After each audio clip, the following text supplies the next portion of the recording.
ABC 10 News at 5 starts right now. 2 major wildfires burning in Orange County, each more than 10,000 acres. Several homes have already burned as San Diego firefighters have rushed in to help. We will be live from one of the hardest hit neighborhoods. Tragedy at an East County wildlife reserve. A tiger killed in a violent confrontation with another tiger. How the two were accidentally allowed within reach. And during the pandemic, many women in abusive relationships are trapped at home. How one local group is trying to help them escape. ABC 10 News at 5 starts now. We begin with the effort to save homes from the 2 major wildfires burning right now in Orange County. On your left, you see the Blue Ridge Fire, which has already destroyed homes in Yorba Linda and Chino Hills. On your right, the Silverton Fire, which is more than 11,000 acres in Irvine. Good evening. I'm Lindsay Pena. And I'm Steve Atkinson. Our ABC 10 News reporter Leah Pizzetti is in Chino Hills, where the Blue Ridge Fire has blown up to more than 15,000 acres.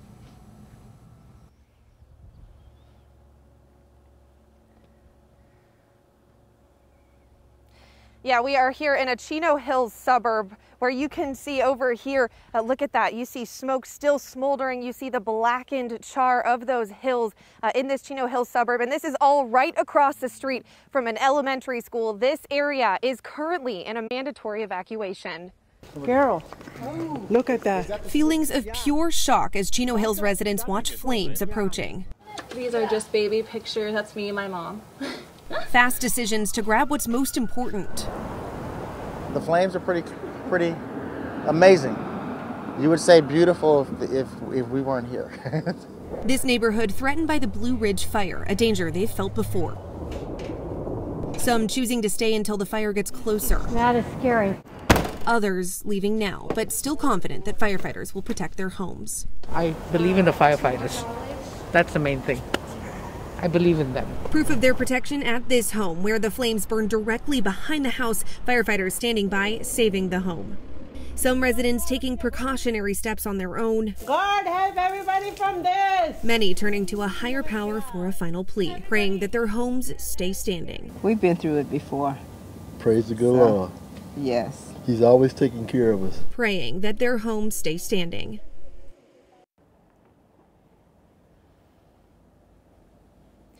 Now, we do know that 10 homes were damaged here in this area for this fire, 0% containment right now.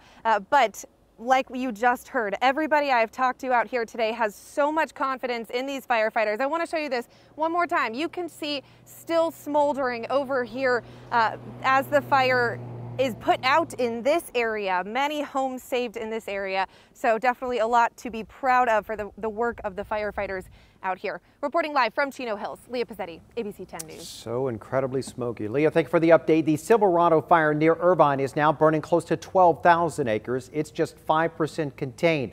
That fire started early yesterday morning and was quickly spread by wind. Late last night, SoCal Edison announced that its equipment was being investigated as a possible cause of the fire. About 91,000 people have evacuated their homes with this firefight. 2 firefighters are currently in the hospital after being critically burned yesterday. ABC 10 News meteorologist Angelica Campos is tracking these dangerous fire conditions. And Angelica, the temperature is starting to go back up. That's right, but the biggest concern has been the wind. Since yesterday, the winds were so strong, and most of the reports from yesterday were over 70, 80 miles per hour in those areas affected by fires.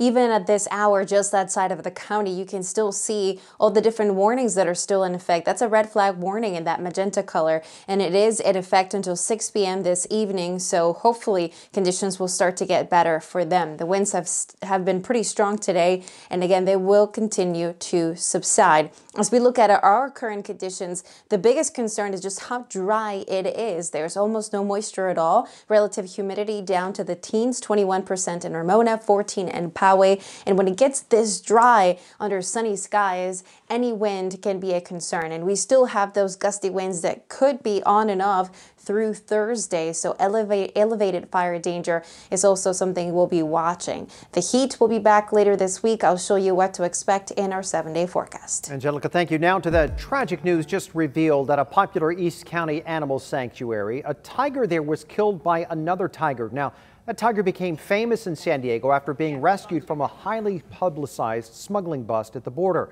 Our ABC 10 News reporter Jennifer Castor reports that the confrontation happened because of a mistake by people overseeing those beloved animals.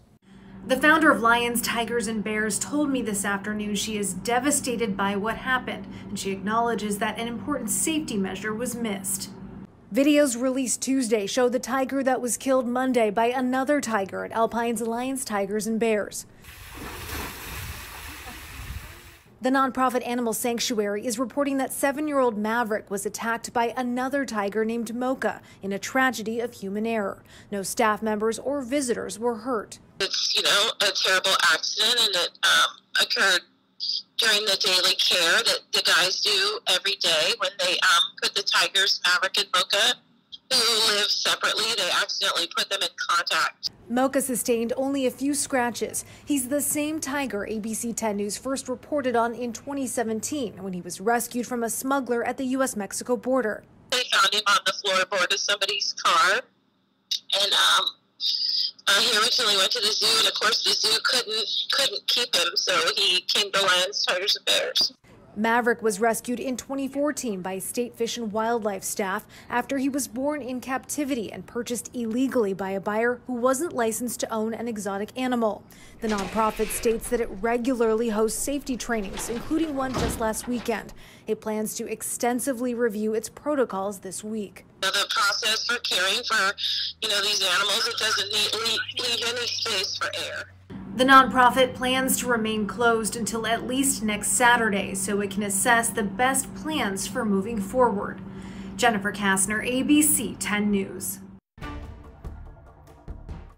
And I vote because I want to honor all that my mom has done to provide me and my siblings with a better life. And I vote because I think my vote matters, and we all have a chance to make our own voices heard with our ballots. Republican Darrell ISSA appears to be within reach of heading back to Congress representing a brand new district. Now, these are the results of our brand new ABC 10 News Union Tribune scientific poll that was just released at the top of the hour. It shows ISSA leading Democrat Amar Campanajjar by 11 points in East County's 50th district. ABC 10 News reporter John Horn shows how a race that appeared so tight changed so fast. East County's 50th congressional district has been without representation since January, when Republican Duncan Hunter resigned amid a campaign fraud scandal. It appears the seat will remain in Republican hands. Our new ABC 10 Union Tribune scientific poll shows Republican Darrell ISSA leading Democrat Amar Campanajjar 51% to 40%. The two had been neck and neck for months, with ISSA, who represented the coastal 49th district until 2018, getting a late boost from independents. Independents in red-leaning areas tend to be more red-leaning, vice versa for blue-leaning areas. Campanajjar lost to a then-indicted Hunter in 2018 and is running again. He declined an interview Tuesday, but sent us this statement, giving voters his cell phone number, adding, quote, "The only poll that matters is on Election Day, and CA 50 voters have defied the odds time and time again. Darrell ISSA is trying to buy and lie his way back to Congress, but CA 50 voters know me. I've spent the last 4 years listening to their needs, and I know that in 1 week, voters will show the world what I've seen over the past 4 years."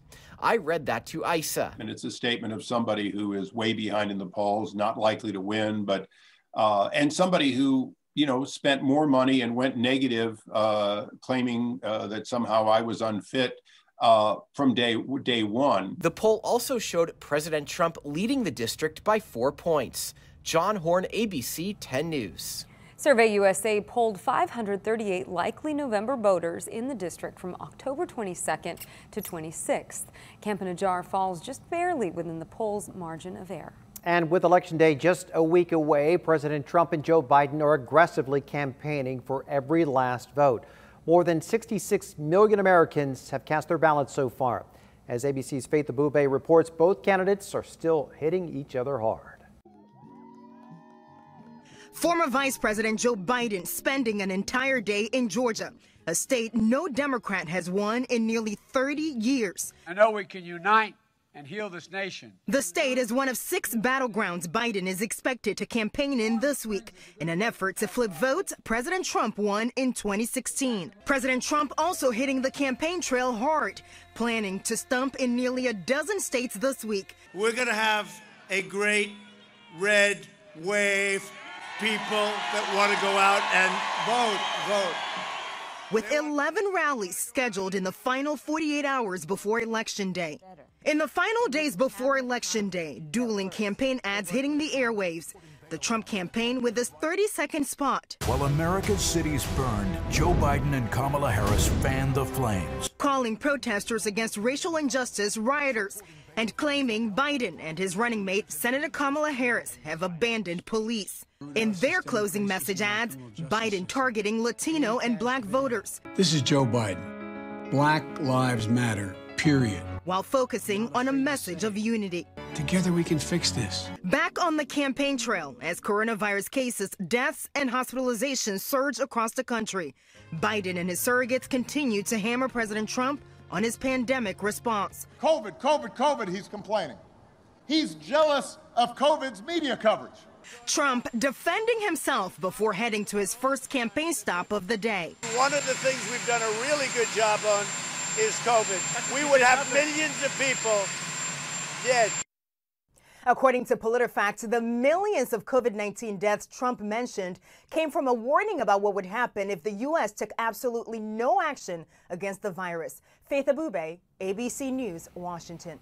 And ABC 10 News is your source for election 2020 coverage. Right now, you can see stories on all of the important races running 7 days a week on your favorite streaming device. To watch, just download the ABC 10 News app for your voice, your vote on your schedule.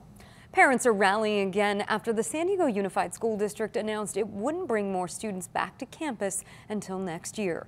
Depending on the virus, the district says it hopes to bring back elementary students on January 4th. All other grade levels would return January 25th. Even then, students would only be on campus part of the week, learning virtually the rest of the time. Some parents have argued the district can and should do more to get students back in the classroom. San Diego County reported 269 new COVID cases today, bringing our local total to 55,210. The county also announced 7 more COVID-related deaths. That total is now 877. After another week, San Diego will again remain in the state's red reopening tier. That means there is no change for now in how businesses can operate. In the meantime, today, Governor Newsom said that California will join with other western states to independently approve a vaccine when one becomes available. We worked with those governors, and they're joining now formally. Our safety committee will be adding some of their experts as well, building out even more broadly our work group.